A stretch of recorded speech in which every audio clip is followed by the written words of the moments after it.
event today. You're cutting off the hair. How do you feel? Some brushing. This is the story of Cree twins, Pawaken, Dreamer, and Tapwewin, True Speaker, and their coming-of-age ceremony. Their story starts much further back with another story. Kukum was known by her community as a dreamer because of her powerful dreams. She was destined to be a healer and a firekeeper. On her 5th birthday, she was stolen from her family.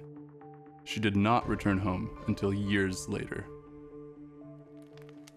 Something changed in her community. The children no longer played, parents no longer laughed, healers no longer knew how to heal, and the elders fell silent.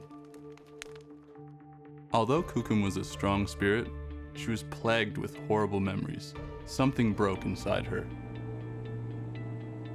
The ones who stole her wanted her to forget her spirit, but little did they know that her experiences made her dreams much more powerful. Far from home on the eve of her 12th birthday, when she should have been having her own coming-of-age ceremony, she was gifted a dream of twin boys with long dark hair. 2 boys who one day would help mend what had broken inside her.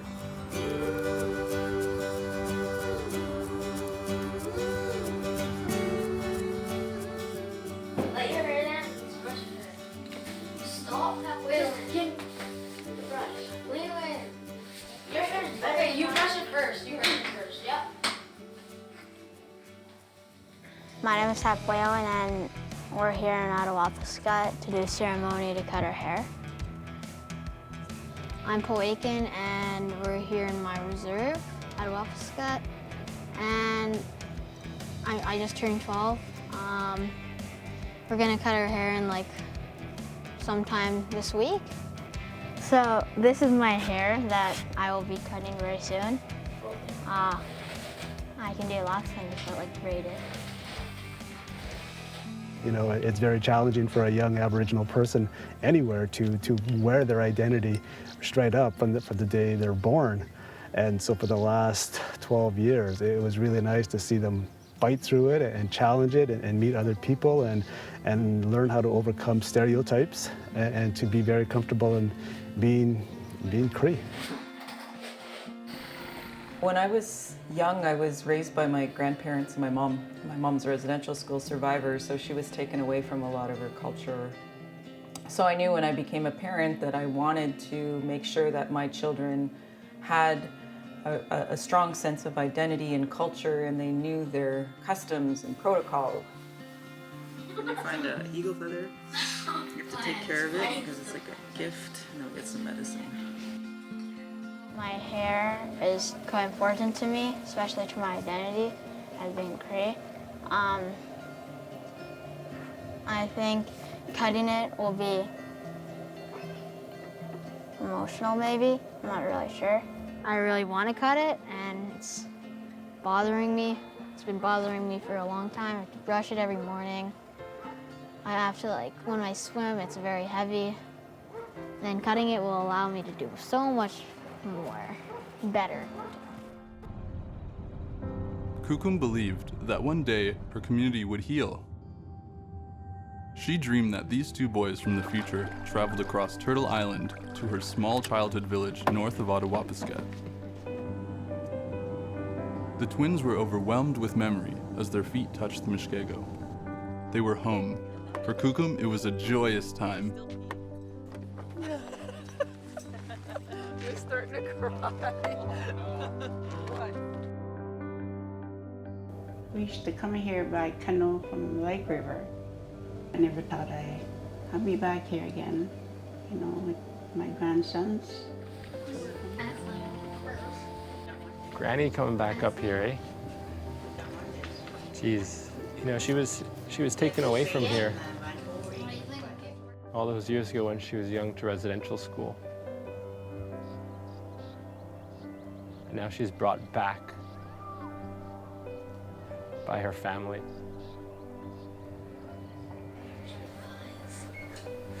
I think that's gorgeous. Taken away for horrible reasons, stolen, brought back and reclaiming the land, the ceremony, the heart of it all, by the generation below her, you know?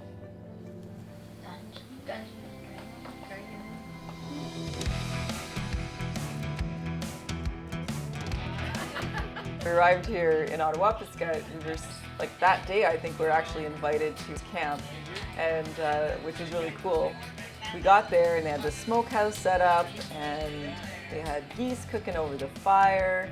My mom and everybody was sitting inside the smokehouse. Kids were playing outside.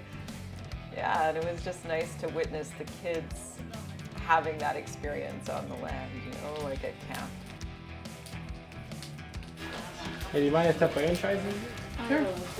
Sit on a chair.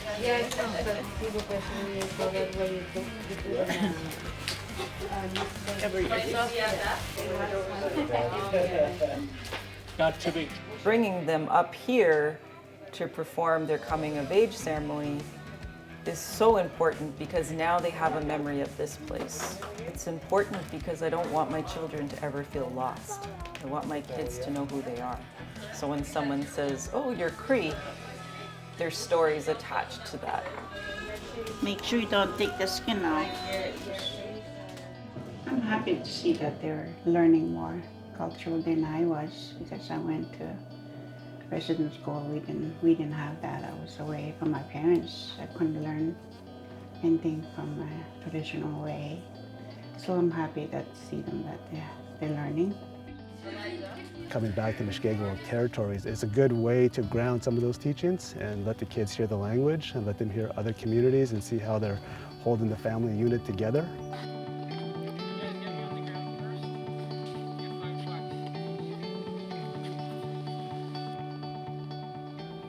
I've heard the twins talk about their thoughts and feelings towards the upcoming ceremony about their hair.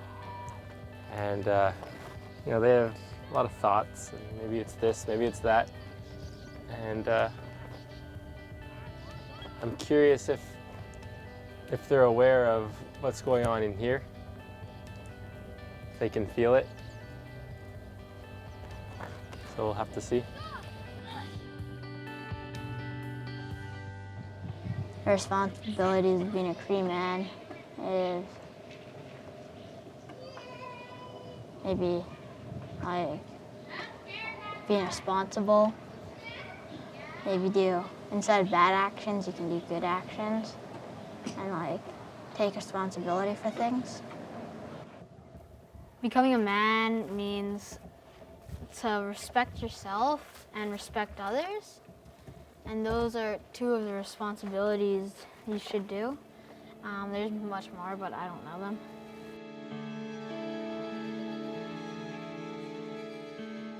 Pawaken right now is going through some changes, and it's fun to watch. He's becoming a bit more abrupt. He's a bit more confident with his body size, his physical ability. A little bullheaded, which I appreciate. I like the little friction between us. For him to push back gives me something to work with.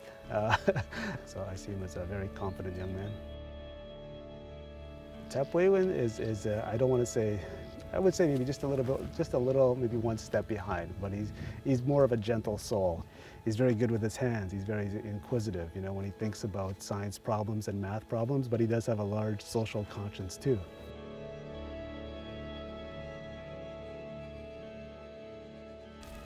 Oh, I need you in the fight. No. Where are you going? I think me as being a man, I don't really know because it didn't happen yet, but what are some possibilities? Possibilities. Don't say that's a big word. That's a big word.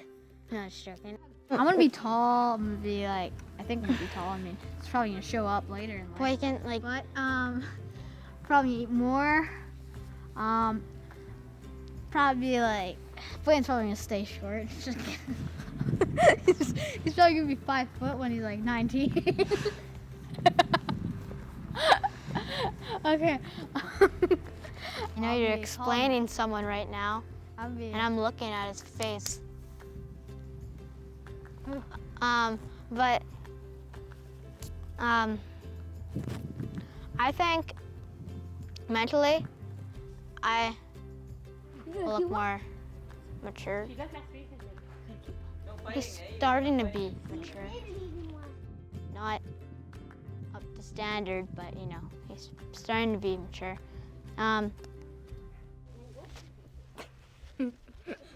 Look at the hair. I remember being their age and engaging in ceremony and whatnot, and not fully understanding what it meant. I was told to do it and be respectful and follow certain protocols, which I did. I'm sure they will too. My hopes is that they take as much as they can in, and hopefully in the future when they look back at that, they'll understand and realize the importance of it.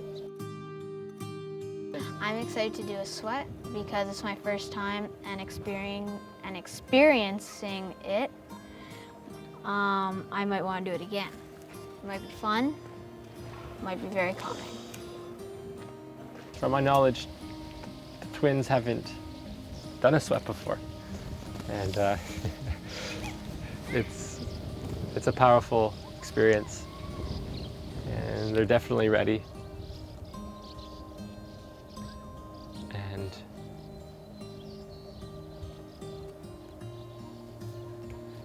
it just feels really good that it's happening and being held for them.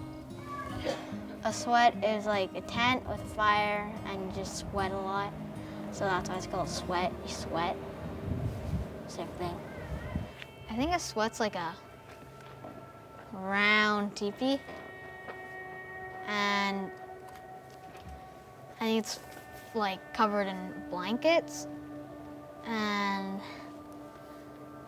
I guess those blankets make it very hot in there, and it's supposed to be very spiritual. I don't know how to say that. Spiritual or something like that. And yeah, my mom said that you will be struggling in there if you only pray for yourself. You gotta pray for others. And yeah, I'm gonna pray for others so I don't struggle. It'll be really hot in there. Very hot. Are you excited to do a sweat? That's your coming of age ceremony too, is a sweat. I'm excited to do a sweat because it's my first time.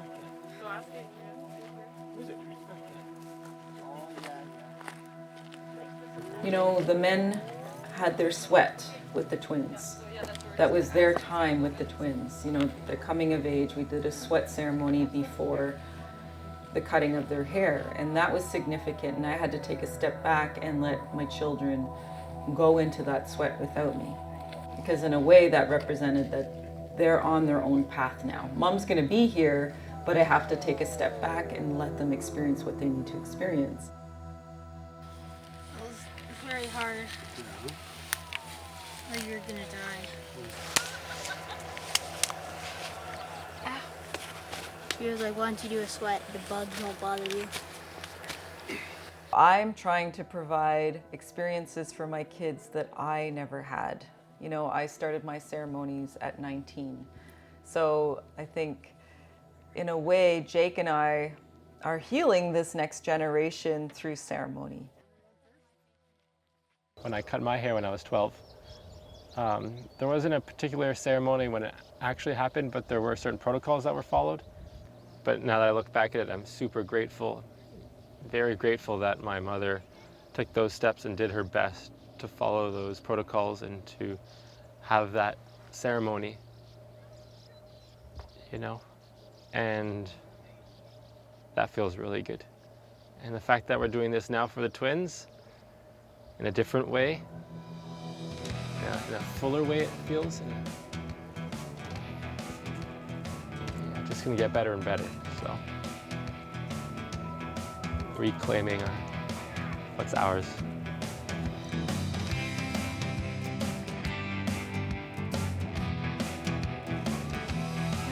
I'm excited. I'm gonna cry when you cut your hair.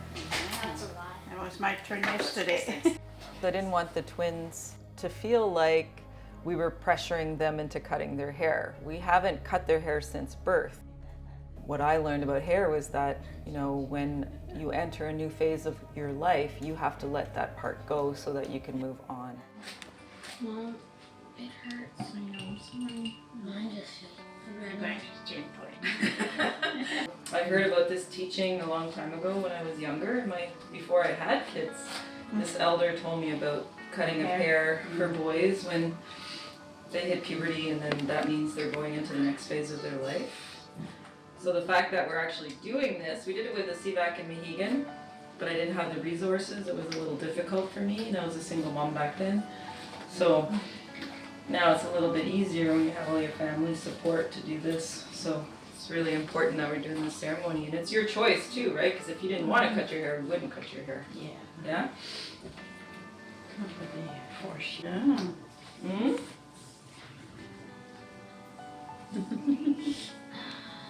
You want to switch? Okay, Mom, switch. You will be able to say Switch. He doesn't like my brush. Yeah, I know. I'm going to change for now. Body, mind, and spirit. Body, I mind, have to and do one spirit. side, that's your mom. Body, mind, and spirit. Body, mind, and spirit. That's the teaching of the braid. I can breathe. And spirit. Oh, yours is nice and tight. Well, his hair is so nice. Thanks, Granny. You're the best braider ever. That's really.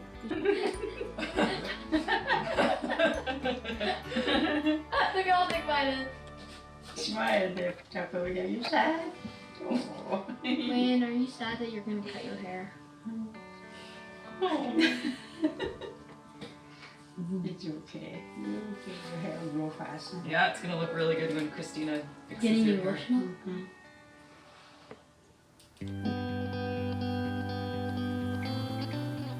Knowledge keepers from the community took Pawaken and Tapwewin with their family to a sacred place for ceremony.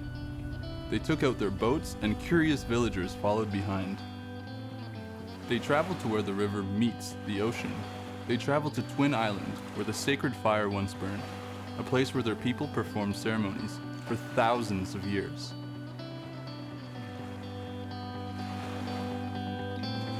As the twins reached the sacred land, they felt a sense of hope. The twins found an ember and reignited the fire with their breath. The twins fed the flame with prayer, kindling, and song. The fire became fierce as the villagers gathered.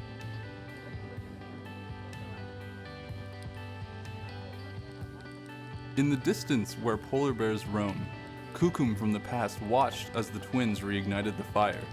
Her emptiness was now filled with love and hope.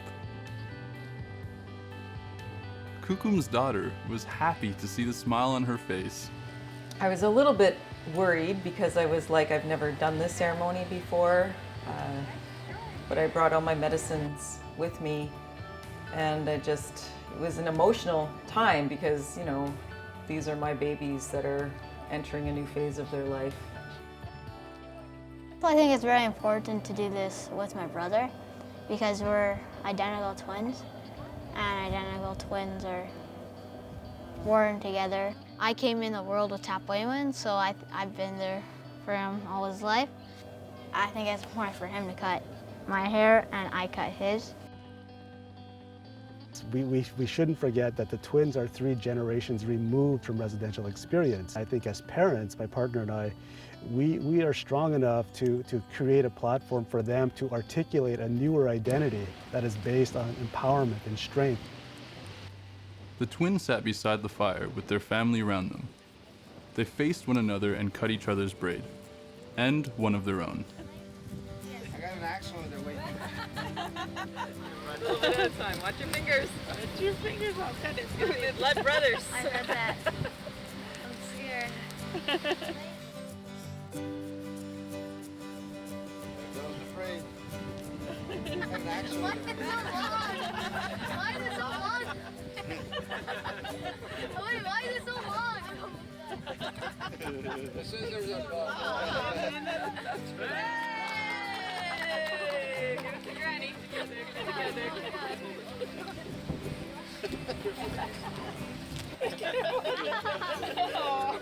I'm ripping it. Hey! Sorry.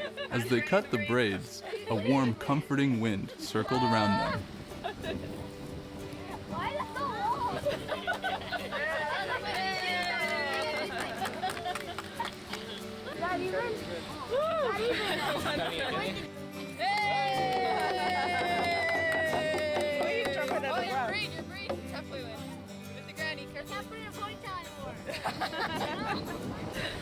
I love you guys, and I'm very proud of you.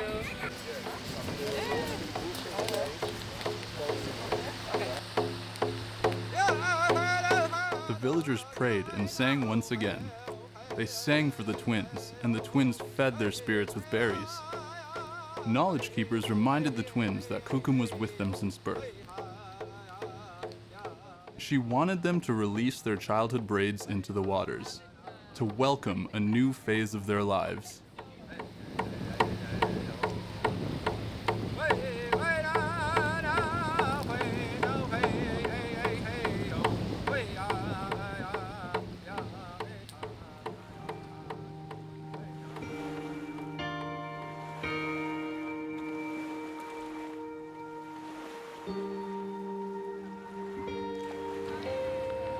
So I'm feeling like really emotional right now. I feel it in my stomach because, like, you know, I made these twins in my belly, so this is part of me as well. So it just feels really good. Body, mind, and spirit. I don't know whose braid this is, but goodbye. Thank you for watching over my twins. Jimmy, go ahead. See it? It went off.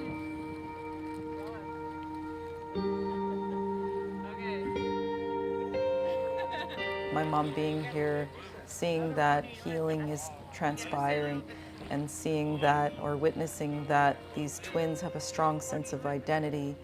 You know, they're the next generation. They're not dealing with the same type of trauma that myself, being the child of a survivor, or my mom, or, you know, I think we're breaking that cycle. And the twins are like this breath of fresh air. They're starting this life fresh, and they've got these beautiful experiences, and they're proud of being Cree. They're proud young boys, you know, and the more we give them roots and the more we, you know, put them out on the land, they're gonna have a stronger sense of self. So when they get out there in the world, they're just gonna be vibrant and alive and beautiful, and people are gonna see that light shine through in them. And that's what I want for my kids. I just want them to be proud. I think I start to heal, and I just want them to be happy and healthy, grow up, make me proud. Kukum reminded Tapwewin and Pawaken, for healing to transpire, they must remember and honor the ceremonies. The twins understood. We're actually creating a new story that I think maybe in the future, 200 years from now, even 100 years from now, or even 50 years from now, people will be talking about these two little boys, Tapwewin, Truth, and Pawaken, Dreamer, who had traveled all across Turtle Island to do their coming of age ceremony on Twin Islands. I might come back here. I might ask Adrian to take me out to Twin Island Day. Be cool to show my kids. Imagine I get twins.